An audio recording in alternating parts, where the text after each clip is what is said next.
আপনার অ্যালার্জির আসল কারণটা কোথায় লুকিয়ে আছে জানেন? প্রতিদিন হাসি, চুলকানি, চোখ লাল, ত্বকে দাগ, কিন্তু আসল কারণটা কখনোই জানলেন না। যদি বলি, আপনার শরীর নিজেই আপনাকে উত্তর দেবে।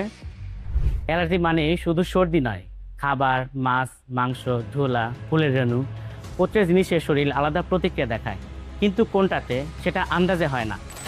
এখন আছে S-Ball2 ইজি মেশিন, যার মাধ্যমে আমরা অ্যালার্জিক স্ক্রিন টেস্ট করে থাকি।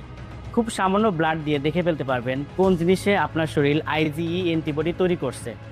এই মেশিনে একসাথে 102টা অ্যালার্জেন চেক হয়, মানে ঠিক বুঝতে পারবেন মাছ, মাংস, দুধ নাকি ফুলের রেণু অ্যালার্জির আসল দোষীকে। এটা রিপোর্টে স্পষ্ট দেখানো হয়। কারণটা জানলে চিকিৎসা অনেক সহজ। অ্যালার্জি থাকলে আন্দাজ নয়, প্রমাণ চান। মেডিস্ক্যান স্পেশালিস্ট ইমেজিং সেন্টারে S-Ball2 ইজি মেশিনে অ্যালার্জিক টেস্ট হয়, নির্ভরযোগ্য, দ্রুত এবং অটোমেটেড।